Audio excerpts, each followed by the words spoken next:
Live from New Delhi, you're watching DD India NewsHour, India's voice to the world. I'm Mark Lim. Namaskar. Coming up in the next hour. US strikes hit key nuclear sites in Iran in Operation Midnight Hammer. US Defense Secretary calls President Trump's action bold and brilliant.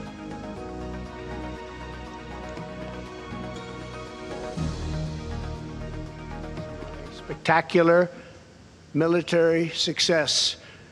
Iran's key nuclear enrichment facilities have been completely and totally obliterated.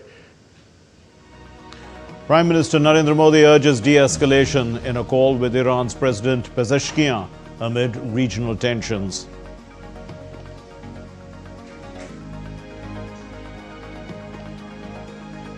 World leaders decry US strikes on Iran's nuclear sites as Israel's Prime Minister Netanyahu hails them as a path to peace.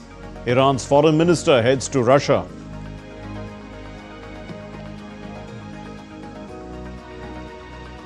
Iran's parliament approves closure of the Strait of Hormuz. Final decision rests with Iran's Supreme National Security Council.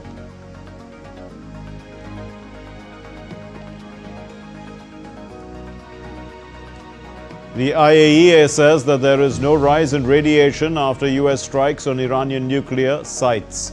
The Board of Governors to meet on Monday.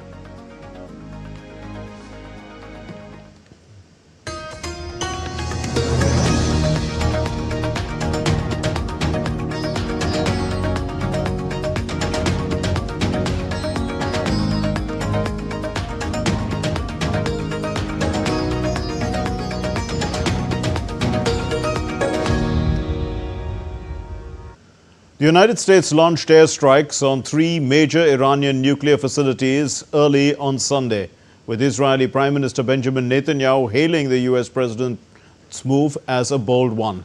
In response to the strikes, the Iranian Foreign Minister Abbas Araghchi has accused the United States of committing a grave violation of international law. He's urged the international community to condemn these attacks. Our report provides details as well as context. The United States entered the Israel-Iran conflict by launching airstrikes on 3 of Iran's key nuclear facilities. American B-2 stealth bombers targeted Fordo, Natanz, and a third site near Isfahan in an overnight operation. The strikes mark Washington's first direct military involvement in Israel's ongoing campaign against Tehran. Addressing the nation after the strikes, President Trump said that the U.S. military conducted a very successful attack. He said the attacks were to stop Iran's nuclear enrichment capacity. The U.S. military carried out massive precision strikes on the 3 key nuclear facilities in the Iranian regime, Fordo, Natanz, and Isfahan. Everybody heard those names for years as they built this horribly destructive enterprise. Our objective was the destruction of Iran's nuclear enrichment capacity and a stop to the nuclear threat posed by the world's #1 state sponsor of terror. I can report to the world that the strikes were a spectacular military success. Israeli Prime Minister Benjamin Netanyahu hailed Trump's decision as a bold move. He said Trump's decision to strike Iran will change the course of history. Congratulations, President Trump. Your bold decision to target Iran's nuclear facilities with the awesome and righteous might of the United States will change history. President Trump and I often say, peace through strength. First comes strength, then comes peace. And tonight, President Trump and the United States acted with a lot of strength. President Trump, I thank you. The people of Israel thank you. The forces of civilization thank you. God bless America, God bless Israel, and may God bless our unshakable alliance, our unbreakable faith. Iranian Foreign Minister Abbas Araghchi accused the U.S. of committing a grave violation of international law. The Islamic Republic of Iran condemns in the strongest terms the United States' brutal military aggression against Iran's peaceful nuclear facilities. It is an outrageous, grave, and unprecedented violation of the fundamental principles of the Charter of the United Nations and international law. The morning after the attacks, U.S. Defense Secretary Pete Hegseth urged Iranian leaders to seek peace to avoid further attacks. The operation President Trump planned was bold and it was brilliant, showing the world that American deterrence is back. When this president speaks, the world should listen. World leaders have urged restraint. Condemning the attack, UN Secretary General Antonio Guterres called for de-escalation, while UK Prime Minister Keir Starmer and European leaders pushed for negotiations. Well, we've long had concerns about the Iranian nuclear programme and been very clear that Iran cannot have a nuclear weapon. The US has now taken action to alleviate that threat. It is important that we now de-escalate the situation. The US has supported back-channel efforts by allies to coax Iran towards a deal. But in the meantime, Israel's Operation Rising Lion, combined with the US's Operation Midnight Hammer, are leaving little room for diplomatic efforts to prevail. Bureau Report, DD India. The International Atomic Energy Agency's Director General Rafael Grossi has called for an emergency meeting of the IAEA Board of Governors on Monday in light of the urgent situation in Iran following the latest attacks on the country's nuclear facilities. The Director General, Rafael Mariano Grossi, said in a statement that in view of the increasing serious situation in terms of nuclear safety and security, the Board of Governors will meet in an extraordinary session tomorrow, which I will address. That's what the Director General said. Now, the Director General also said that the IAEA has been informed by the Iranian regulatory authorities that there has been no increase in off-site radiation levels after the recent attacks on 3 Iranian nuclear facilities, including the Fordo uranium enrichment site. As of this time, is what he said, and I'm quoting him, "We don't expect that there will be any health consequences for people or the environment outside the targeted sites. We will continue to monitor and assess the situation in Iran and provide further updates as additional information becomes available," unquote. Tensions in the Middle East or in West Asia have escalated sharply following the US airstrikes on Iranian nuclear facilities. In fact, the international community has responded with urgent calls for de-escalation. World leaders are urging a swift return to dialogue as fears of a broader conflict continue to grow. Let's look at this report.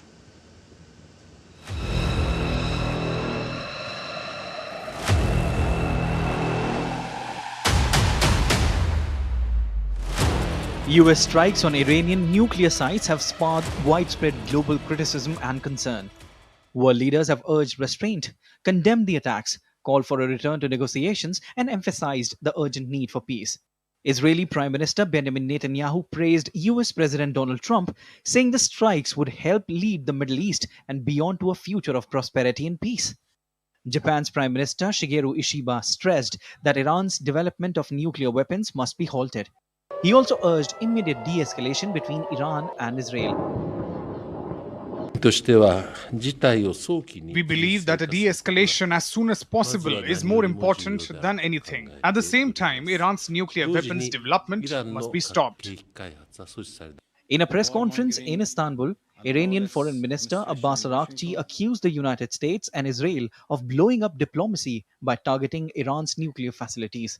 Of course, the door for diplomacy should be always keep open, but this is not the case right now. My country has been under attack, under aggression, and we have to respond based on our legitimate right of self-defense. Pope Leo XIV issued a somber appeal to the international community, urging it not to overlook the worsening humanitarian crisis in Gaza amid escalating regional tensions. Alarming news from the Middle East, especially from Iran, are coming one after the other. In this dramatic scenario that includes Israel and Palestine, the daily suffering of the population risks falling into oblivion. Germany called on Iran to immediately resume negotiations with the United States. Chancellor Friedrich Merz emphasized the need for a swift return to diplomacy. France expressed deep concern over the strikes, urging restraint from all parties to prevent a wider conflict. Saudi Arabia echoed similar sentiments, expressing great concern and calling Iran a sisterly Islamic republic. The Saudi Foreign Ministry urged all parties to exert every effort to de-escalate tensions and avoid further escalation. The European Union also called for all sides to step back and prioritize dialogue, following what it called a dangerous escalation of violence. As tensions rise and voices of dissent grow louder, the world stands at a crossroads. Whether nations choose confrontation or cooperation in the days ahead will determine not only the fate of the Middle East, but the future of global peace and diplomacy. Bureau Report, DD India. Prime Minister Narendra Modi held a detailed conversation with the Iranian President Masoud Pezeshkian. They discussed the prevailing situation in the region. In a social media post, the Prime Minister said, and I quote, "Spoke with President of Iran Masoud Pezeshkian. We discussed in detail about the current situation, expressed deep concern at the recent escalations, reiterated our call for immediate de-escalation, dialogue and diplomacy as the way forward, and for early restoration of regional peace, security and stability."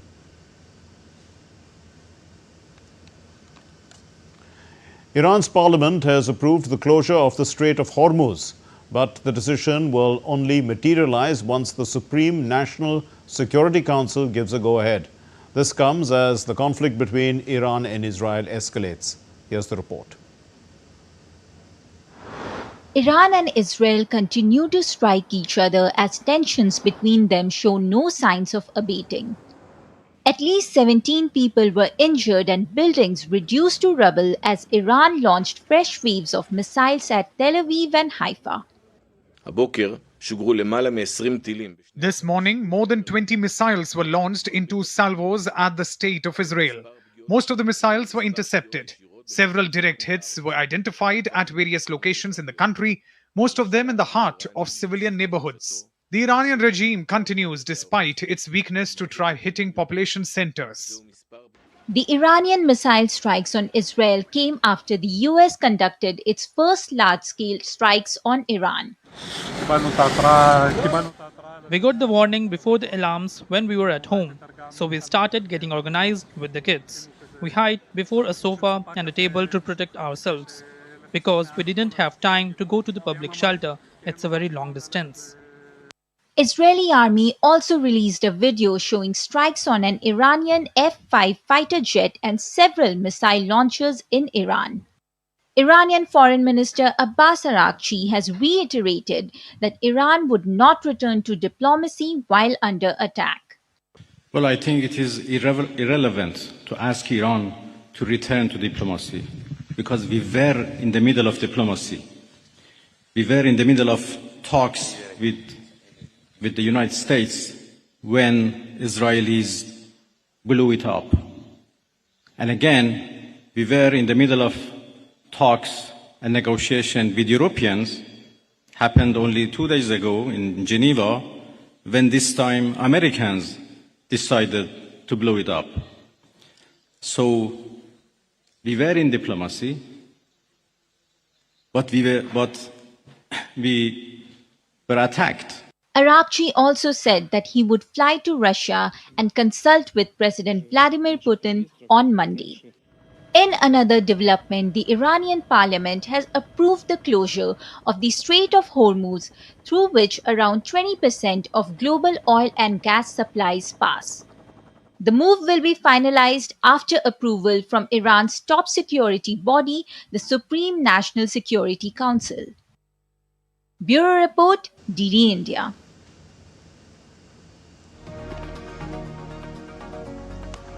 Well, Israeli forces have recovered. We're still to come here on DD India NewsHour. Operation Sindhu completes 7 flights, bringing home over 1,400 Indians from Iran.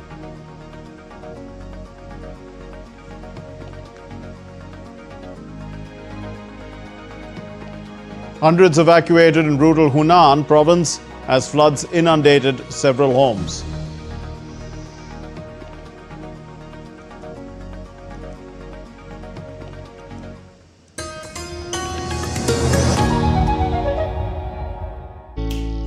Jharkhand will mesmerize you with majestic nature, rich heritage and colorful culture. Johar. Johar. It fits perfectly. Thank you. Full workout ho gaya. Ready?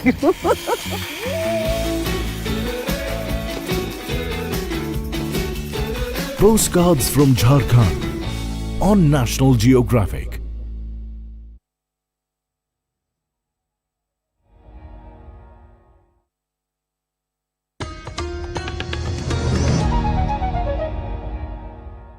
Watching DD India NewsHour, I'm Mark Lynn. The Israeli forces have recovered the bodies of 3 Israelis from the Gaza Strip. The bodies were identified as those of civilians Ofra Kedar and Jonathan Samiro, as well as soldier Shay Levinson. All were killed on October the 7th, 2023, when Hamas attacked Israel. 50 hostages remain in Gaza, with only 20 of whom are believed to be alive. We inform the families of the deceased hostages, may their memory be blessed, that in a joint operation with the Shin Bet, we rescued their bodies from Gaza last night. Leading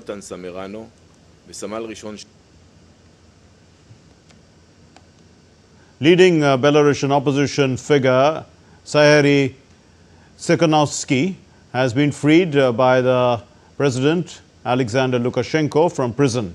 He urged supporters to keep fighting for change and for the release of other political prisoners.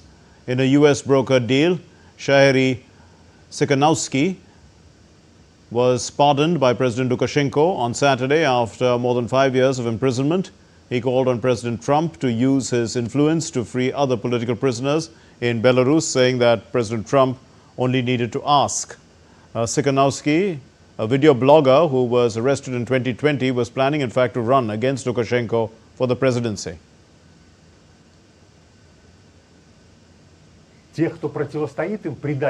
President Trump now has such power and opportunity that he can release all political prisoners in Belarus with one word. And I ask him to give this word. I want to address all Belarusians now and tell you, if you were waiting for a sign, here it is. On the 84th anniversary of Operation Barbarossa, Russia's President Vladimir Putin attended a wreath-laying ceremony at the tomb of the unknown soldier in Alexandrovsky Garden near the Kremlin Wall. Operation Barbarossa was launched on the 22nd of June in 1941 during World War II. The Day of Remembrance and Sorrow is observed annually on the 22nd of June in Russia. On this day, Russia commemorates those who died in defending the Soviet Union from the Nazi Germany and its allies during Operation Barbarossa. Ukraine's President Volodymyr Zelensky met with Norway's Minister of Defense, Tore Onshus Sandvik. This happened in Kiev on Sunday. Zelensky thanked the Norwegian government for its substantial military aid, which has been increased by increased to US$ 7 billion this year. He expressed hope that this level of support would be maintained in 2025. Zelensky and Sandvik discussed investments in the production of Ukraine-made weapons, including long-range missiles and drones, as well as scaling up joint defense manufacturing. The Norwegian defense minister reaffirmed continued support for Ukraine, and he stressed the importance of developing defense capabilities in both countries. Chinese authorities evacuated hundreds of villagers in the Shaanxi province, in the county of the Hunan province, and this is because floods triggered by heavy rains there had inundated several houses. This is the state media's report. It happened on Sunday. The state broadcaster CCTV, in fact, showed footage of debris floating on floodwater and rescue personnel evacuating villagers with rescue boats. In the southern Guangxi Zhuang Autonomous Region, rescuers waded through floodwater to evacuate 40 stranded students after severe floods had submerged a college in Hechi, CCTV had reported. China's Meteorological Administration issued a blue warning for heavy rainfall on Sunday as southern China was on high alert for more flash floods. Here's an update now on Operation Sindhu. The fourth direct evacuation flight from Iran landed at Delhi airport today, bringing back 311 Indian nationals. The flight originated from the Iranian city of Mashhad. Now, the Ministry of External Affairs, the officials there have said that the passengers hail from various states across India, but a significant number of them come from the Union Territory of Jammu and Kashmir. The Ministry of External Affairs officials have also confirmed that the evacuation process will continue in the coming days. So far, a total of 1,428 Indian nationals have been safely brought home through 7 flights from Iran. Indian nationals who returned from there expressed their appreciation for Prime Minister Narendra Modi, the Ministry of External Affairs and the Indian Embassy in Tehran.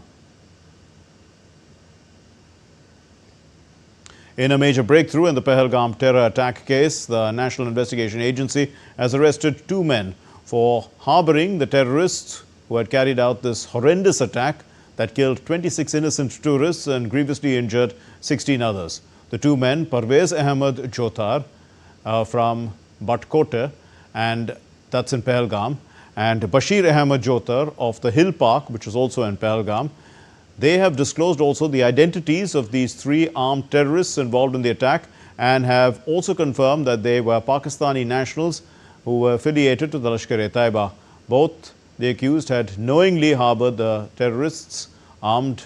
They were the armed terrorists. This is per the NIA investigations. Now, the 2 men had provided food, they had provided shelter and logistical support to the terrorists.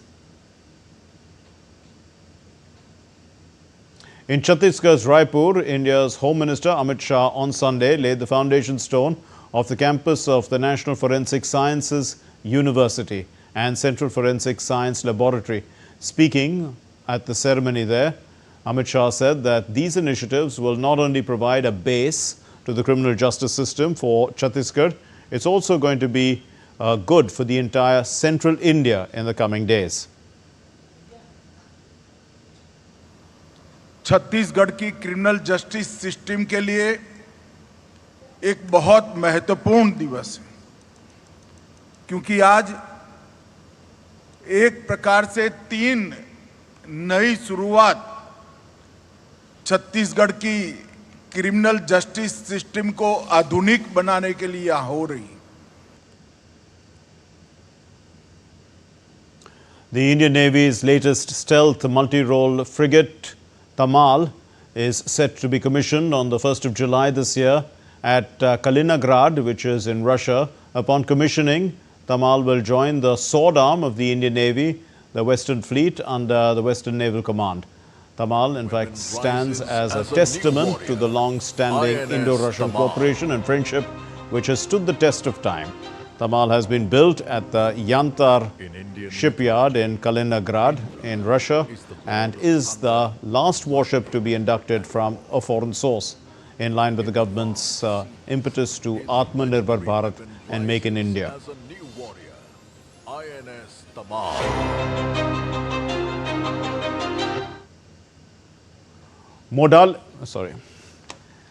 Modale Gram Panchayat, located in Nashik in Maharashtra, has emerged as a shining example of effective grassroots governance, earning recognition through the prestigious National Panchayat Awards in India. The Gram Panchayat showcases the difference that's brought in the last 11 years and has led the way with their example. Devram Gore from Modale village in Nashik district of Maharashtra narrates that 15 years back his father had 1 or 2 cattle, yielding minimal milk due to the lack of basic infrastructure in the village. Today, thanks to concerted efforts by the government and local community in the past 10 years, Devram owns 20 cattle and produces nearly 90 to 100 liters of milk daily. Improved road connectivity now enables him to transport his milk directly to the Nashik market, significantly boosting his family's income.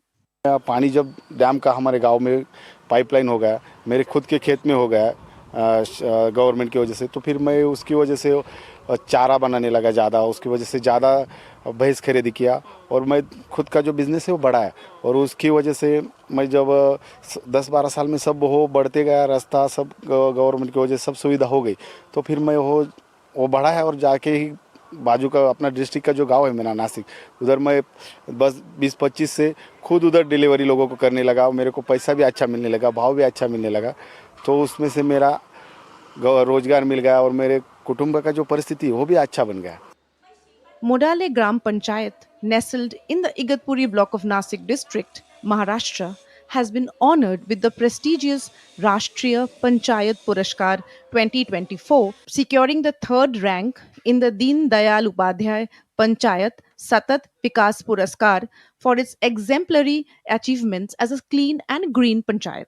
Bharat सरकार ने जो हमें ये प्रदान किया है, हमें जो कष्ट लिए हमारे गांव वालों ने, हमने उनको सफल मिला है। ऐसे मैं सबको बताना चाहती हूँ कि जो हम कर सकते हैं, ग्रामीण भाग की 1683 गांव की संख्या है और 325 कुटुंब है, लेकिन हमने ठान लिया तो गांव की तरक्की की, तो वो सरकार ने भी देख ली। वैसे हमें सबको संदेश पहुंचाना चाहते हैं कि हम गांव के लिए कुछ तो ठान लिए, विकास करना चाहा तो वो सफल हो रहता है। Modale's recognition stems from its innovative and community-driven initiatives to promote cleanliness and environmental sustainability. The Panchayat has implemented effective waste management systems, afforestation drives, and renewable energy adoption, fostering a cleaner and greener village ecosystem. This accolade, awarded by the Ministry of Panchayati Raj, celebrates Modale's remarkable efforts in advancing sustainable development and environmental stewardship. This recognition not only honors Modale's leadership but also underscores the critical role of Panchayati Raj institutions in achieving India's sustainable development goals by 2030. Shama Mishra's report for DD India.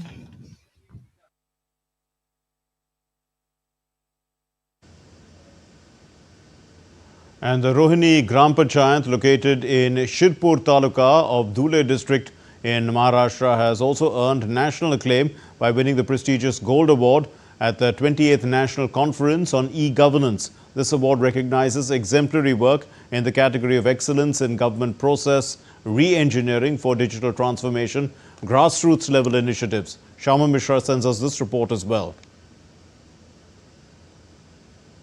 Rohini Gram Panchayat, situated in Shirpur Taluka of Dhule district in Maharashtra, is a 100% tribal village governed under the Panchayat's Extension to Scheduled Areas Act. Historically lacking robust digital infrastructure, Rohini underwent a remarkable transformation following the COVID-19 pandemic, emerging as a model case of e-governance implementation at the grassroots level.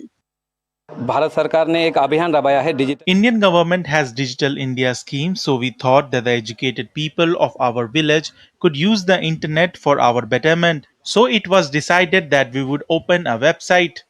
कैसे तैयार किया जाए Post-COVID, the Panchayat adopted the e-Gram Swaraj portal, enabling digitized planning, work progress tracking, and asset management. Boosting accountability, the GP has also gone paperless in various processes. We were awarded the Gold Award first prize for the reason that first, deepening of service delivery with the help of ICT technology. So most important initiative by all that ki Gram Panchayat level has its own exclusive website to avail more than 1,000 services. Despite being a fully tribal village under the Act, Rohini Gram Panchayat successfully digitized all key services. It has enabled residents to access services without visiting government offices physically. These include online certificate services wherein residents can obtain birth and death certificates online via WhatsApp, email, and the citizen portal. This has significantly reduced delays and paperwork and saved residents time. Whenever we needed to get any official documents, we used to visit the Gram Panchayat office. But now we can get all the documents on the website. Rohini GP facilitates access to over 956 state and central services through Maha Online IDs, including schemes for education and health. Property taxes and other panchayat fees can also be paid online via UPI QR codes linked to citizen and panchayat accounts, leading to more transparent revenue collection.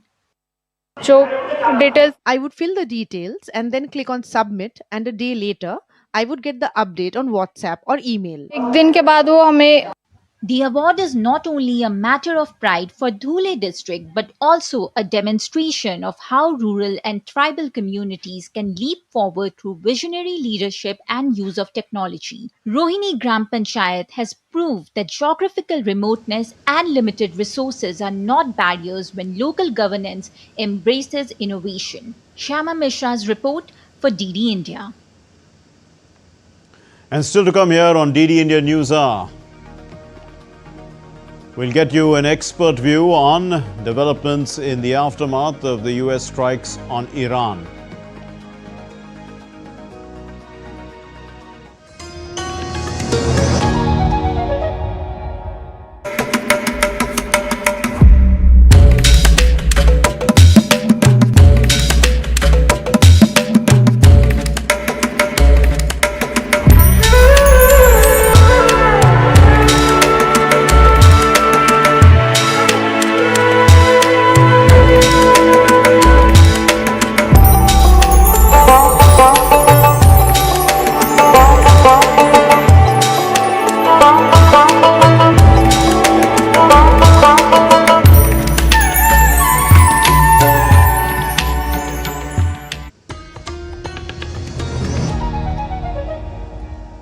You're watching DD India NewsHour. I'm Mark Lynn. Here's a recap of our main news. US strikes hit key nuclear sites in Iran in Operation Midnight Hammer. The US Defense Secretary calls President Trump's action bold and brilliant. Prime Minister Narendra Modi urges de-escalation in a call with Iran's President Pezeshkian amid regional tensions. World leaders decry US strikes on Iran's nuclear sites as Israel's Prime Minister Netanyahu hails them as a path to peace. Iran's foreign minister heads to Russia.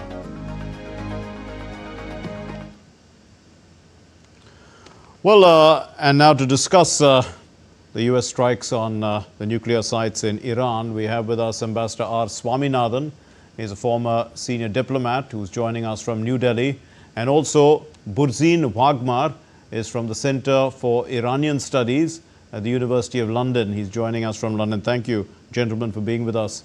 Ambassador Swaminathan, how does the US strikes on Iran nuclear facilities actually reshape the strategic balance in West Asia? Reshaping of the West Asian strategic balance has started, I would say, on 7th October 2023. When Hamas attacked Israel. And thereafter, if you see, it kind of led to a cascade of events. Hamas, of course, was more or less decimated. Then thereafter, it was Hezbollah in Lebanon. And then, of course, there was a complete change of regime in Syria. So all these three countries were part of what other people were calling as axis of evil or ring of fire, whatever that you may call. But the fact is that Iran's strategic depth that they had in terms of having all these actors in West Asia surrounding Israel was never there. It stopped completely. Okay. And thereafter, I suppose what had happened is naturally this when it was an opportune moment, I think, for Israel to be able to do what I think Prime Minister Netanyahu has been, in a sense, I would say, wanted to do for so many years. And then, of course, the IAEA report came, and thereafter the thing started. And this attack particularly, certainly, of course, there are many views on that. There is a view which very clearly was articulated by the President of US, Trump, saying that, the complete it has been decimated. But then there has been some other reports subsequently to say that maybe the damage is not that much.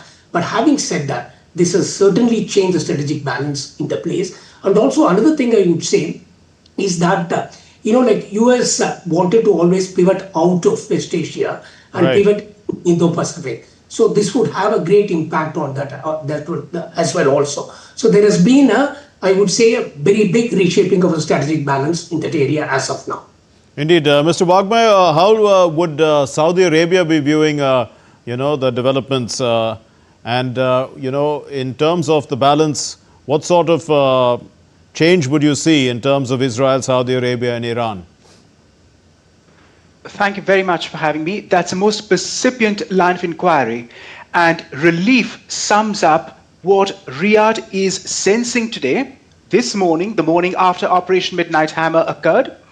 And the same sentiment is echoed privately also across the entire GCC states, all 6, but over and above that, the Arabian Peninsula and the Muslim non-Arab world, all of who had felt and borne the brunt of Iran's regional proxies and its havoc that has been created in the region for the last 46 years, since 1979, which goes back not just the Iran-Iraq war, that too, but following that with Iran's sponsorship of Hezbollah, Hamas, and other radical irredentist movements which had affected the political stability of these states up and down the Arabian Gulf.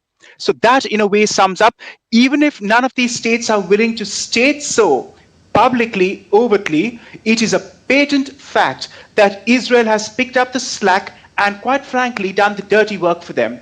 They all breathe a sigh of relief today. Ambassador Swaminathan, what are the implications, of these strikes for the global non-proliferation regime? It's interesting to see. This is, of course, one of the incidents where US, of course, is a declared nuclear weapon state under NPT, and Israel is considered a nuclear weapon state. So this attack has been on a non-nuclear weapon state, which has been party to NPT. And of course, like NPT Article 10 specifically provides for withdrawal from NPT of any of the state parties if they were to say that, their supreme interests get impacted. If you remember, this happened in the case of DPRK. In 1993, they had given a notice of 90-day period to withdraw from NPT. And thereafter, of course, they suspended it because of certain accommodation at that point of time. And eventually, they left in 2003. So theoretically, there is a provision for Iran to leave NPT. But would they? One of the stated things that Iran did was that, there was a snapback mechanism in terms of bringing back all the UN Security Council sanctions back on Iran in case if it was not complying with the JCPOA provisions. So there was a kind of a threat that it may happen. At that point of time, Iran was saying that if that were to happen, they will leave NPT. But then I have not really heard in the last 24 hours anything to that effect. Okay. So I assume that Iran probably is not having as an option, immediate option, but that option can always be exercised. But when that option gets exercised, then it will have a lot of implications in the region as well. For example, Saudi Arabia, Egypt, I would say many other countries in the region would aspire for nuclear weapon. So it will completely change the landscape. So, but then of course, it all depends on whether Iran would like to leave, but then that itself would have a lot of implications in terms of what it may face from US as well as Israel because of that. Indeed, absolutely. Mr. Wagmai, so the US's action sets a precedent and said for future military actions against, nuclear programs. Would you say that? No, I do not concur with that. Okay. It is only in the Iranian instance that we have seen this action undertaken, because no other country in the world, and certainly not in the Middle East theater, despite it being a conflict-ridden theater at the best of times, has ever stated officially, like one state stating for the complete annihilation and decimation of another state. Nobody in the Arab world has ever said that about the state of Israel since 1948, but the Islamic Republic of Iran has avowedly, publicly stated and iterated that over and over again. And we even see in the strikes over the last 8 days, Iran's lashing out at Israel, the strikes in question, vis-a-vis the strikes that Jerusalem has conducted against Iran, which is taking out the regime's assets, military assets. Iran's strikes are with a scattergun approach, sporadic and attacking hospitals, civilians and the like, which goes to show that it is out to decimate the Jewish population. It is not per se targeting decisively Israeli official establishment sites or Israeli arsenal. That is the very converse which is happening in the Israeli instance when it targets Iran. And you see that fatalities on the Iranian turf are far and few less because Israel has not targeted Iranian civilians. Indeed. Ambassador Swaminathan, so to what extent do these strikes, risk triggering a broader regional conflict? That possibility exists, of course. It also depends, I would say, on what Iran would do. As you would have seen in the papers today in the media, that the foreign minister of Iran reacted in terms of condemning and saying that everything is on the table and, there are no limits. But having said that, of course, the decision would be taken by the supreme leader, Ayatollah Khamenei. He has not said anything as far as that I know. But then theoretically, if you see, Iran does have many options. One is, of course, as we all know that US have many bases in the region. There are 40,000 troops all over. They can be a target. And then, of course, Israel can be a target. And, of course, they've already done that. And, this morning there were a number of missile strikes both on Tel Aviv and Haifa. But, there is yet another possibility, I would say. If you go back in history, 1980-88, when this Iran-Iraq war took place, at the end of it, the then supreme leader, Ayatollah Khomeini, he famously said that, I'm forced to drink this chalice of poison and stop the war. Though he didn't want to stop the war because for his own country's sake, he did that. Okay. Probably a similar moment has come now for the present leader, Ayatollah Khamenei. So what Iran does would determine in terms of whether it is going to be a regional conflagration. And I hope one really wishes, because of everybody's interest, there is de-escalation and we don't go to that side. Mr. Bagmai, what is the potential of Iran's retaliation, directly or via their proxies? Because we know that a lot of the proxies also have been decimated in recent times. And also US military assets are close by. But the energy markets could also be affected, isn't it? Yes, Ambassador Swaminathan made some extremely germane remarks referring to Khomeini's bitter chalice of poison because he knew Iran was suffering attrition in July 88 when they accepted the Security Council resolution to terminate a hopeless, bloody war, one of the bloodiest of the 20th century. This time too, one would like to see if Khamenei's survival instincts do kick in because as we are on air, Iran is facing a Berlin moment. That is to say, as the Allied forces closed in April 45, it is telling to point that bit out. Iran could lash out asymmetrically with the Houthis, and that's all it has, and certain Iraqi assets, client Shia assets towards the US bases in question. But for that, if you think about it, who does Iran have to turn to? Nobody in the Islamic world. Hezbollah is still hopping mad with Iran because it has not supported it when it was down and out and Israel decimated it last year. Bashar Assad is sitting in a dacha outside Moscow. So the Syrian client state of the Baathists is gone. Who exactly can Iran turn to? Absolutely nobody. And this is a weakening also of Putin and Xi Jinping because both of them thought that Iran was a fulcrum in this so-called axis of resistance, and neither, despite diplomatic blandishments, has actively come to Tehran's aid for anything. And indeed, they will not do so. And insofar as closing the Straits of Hormuz threat goes, and which they want to tangibly put forward, that would be economic suicide for the regime, because the Straits are jointly controlled also with Oman. Iran doesn't have full say on the Straits per se. Indeed, a final question to you, Ambassador Swaminathan. What are the short-term and long-term nuclear safety risks posed by, by active enrichment sites being bombed? You see, the radiological consequence actually would depend on the kind of facility. Meaning to say, supposing, say, if an operating nuclear reactor is attacked, then there will be a very major radiological consequence. You see, as it happened in Chernobyl and later in Hiroshima because of tsunami. And of course, in this case, we are not talking about Bushehr nuclear power plant, which is an operating nuclear power plant, which is on the Persian Arabian Gulf. But what was attacked, of course, was Fordo, Natanz, and Isfahan. And if you were to kind of grade them in terms of radiological, incidentally, there has been a report from IAEA this morning Yes. saying they have not. But they have relied on the Iranian information, sir. That's right. On top of it, there were two more information, which was, I think, by Qatar and probably UAE or UAE, I think. They have also said that they have not seen any radiological consequence as such. But one more thing is, like all these enrichment facilities, they have highly enriched uranium, which is actually radioactive per se. They are actually chemically very dangerous. For example, indigestion of any of these uranium particles will be extremely toxic. But in terms of a radiological consequence, it will be, but then it is not. I'm afraid we've run short of time, so I'll have to end the discussion there. Thank you very much, Ambassador Swaminathan and Burzin Wangmai. Thank you for, discussing this and enlightening us about the contexts that can be derived from today's attacks. Now, moving on to our next story. In fact, still to come here on DD India NewsHour. We continue to bring you reports on International Day of Yoga from across the world.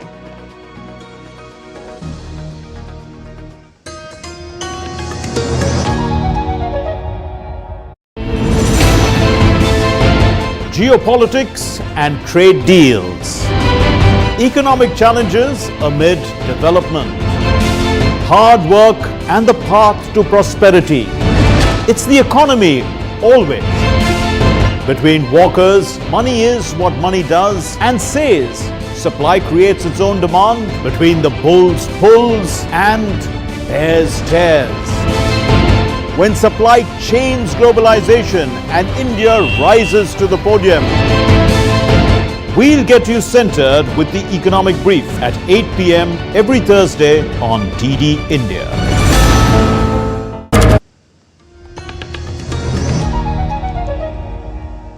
You're watching DD India NewsHour. I'm Mark Lynn. Let's look at some other stories making news from around the world. Nigeria gets back its 119 precious ancient sculptures from the Netherlands after 120 years. The former kingdom of Benin stole the sculptures during the colonial era, and it is the latest return of artifacts to Africa as pressure mounts on Western governments and institutions to hand back the spoils of colonial oppression.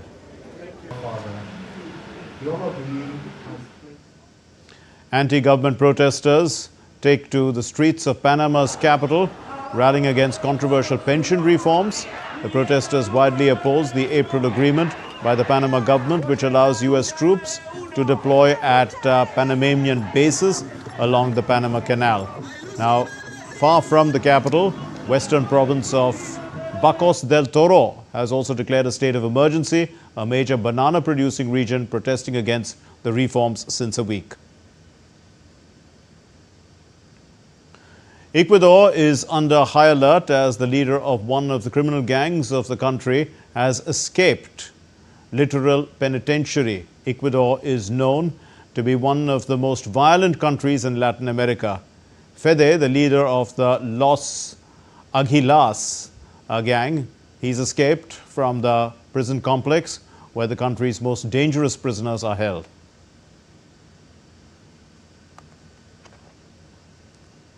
In Toronto, yoga enthusiasts gathered at the Legislative Assembly of Ontario on the grounds there to mark the 11th International Day of Yoga.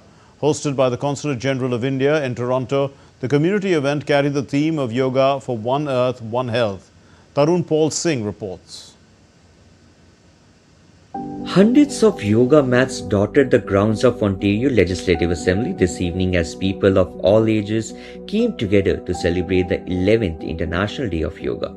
The Council General of India, Toronto, hosted the free outdoor event, drawing yoga people and community members from across the city.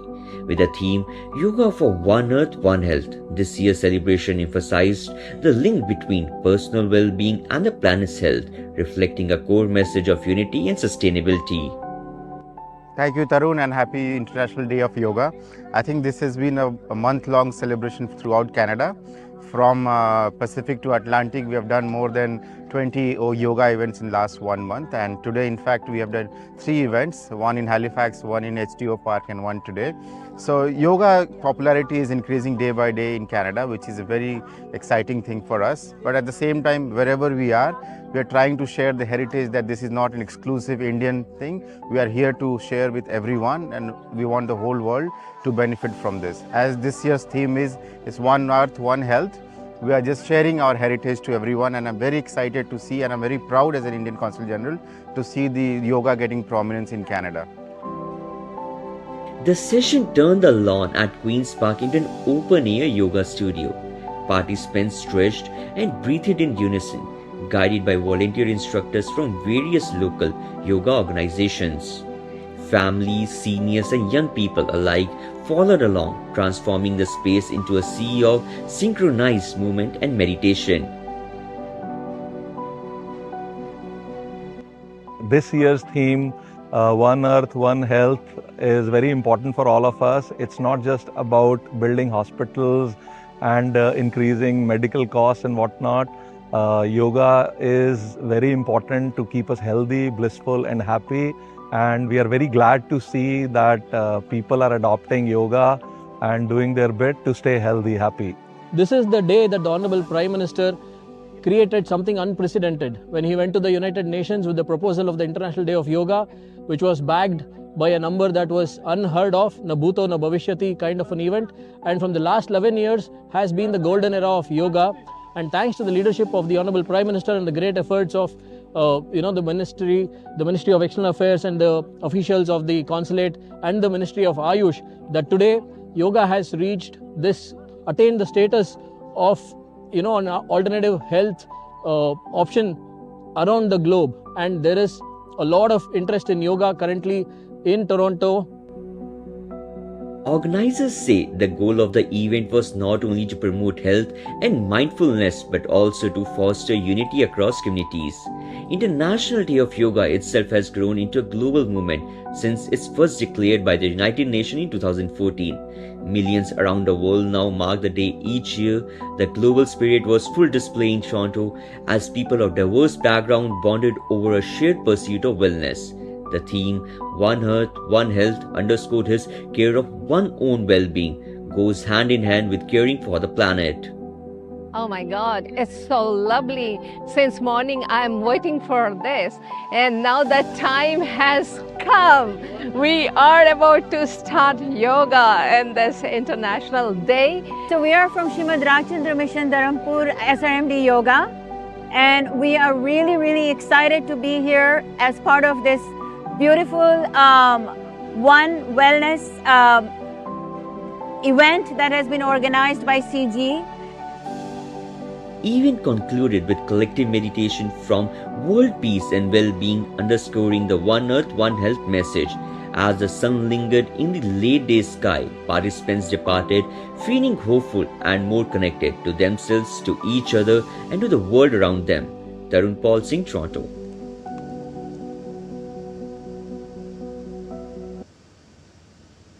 You're watching DD India NewsHour. Time now for the sports news. And Carlos Alcaraz has captured his 5th title of the season, defeating Jiri Lehecka in the summit clash of the HSBC Championships final. The 22-year-old Spaniard dug deep for a 7-5, 6-7, 6-2 triumph to claim his 21st tour-level trophy and the 2nd at Queen's Club after winning on debut in 2023. Lehecka, competing in his first grass court final, has held his own ground as well throughout the opening 2 sets, but Alcaraz delivered an inspired deciding set to display that he can prevail. Two-time Paralympic medalist India's high jumper Sharad Kumar believes India hosting the World Para Athletics Championship is just a stepping stone and will showcase its potential towards hosting bigger events, much bigger events, particularly the Olympics is what Sharad hopes for. He was speaking to Narayan Singh. For the first time, Delhi will host the World Para Athletic Championship, and it's a big achievement for the state. And right now I am joined by Sharad. who is a Paralympic medalist, bronze in Tokyo and silver in Paris. A very warm welcome to DD India, Sharad. The way we have seen that India is continuously hosting the mega events, and this is another one. So how you look this achievement and how you look this continuous process of hosting the mega events in India? See, as we are approaching the 2036 mark, which the Honorable Prime Minister has had an idea for and vision for, I think these are stepping stones.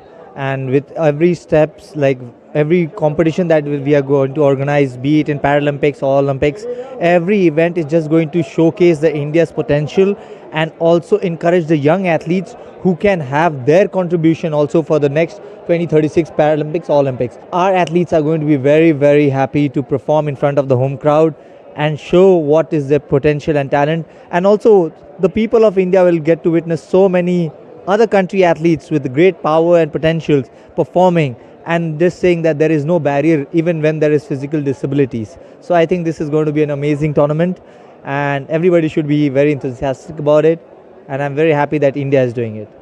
Talking about the para games in the past, we saw that para sports was not getting so much limelight, but the PM Modi from every platform, he is just talking about the para games and para athletes. We have seen that para games are also now recognized by the public.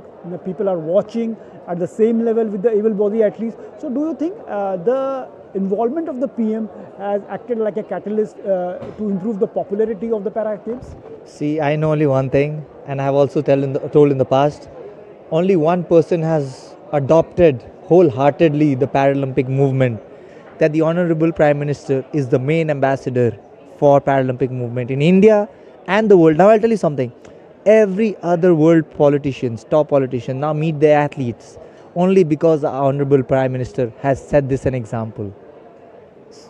Great, and the way Sharad said that the way PM Modi played a key role in popularizing the para-athletes and the para-sports, and we are continuously saw in the past also. Now it's the time for the para-athletes to perform notch higher and to dominate at the world map and bring more laurels for the country. With camera person Sunil, Narayan Singh, DD India, Delhi.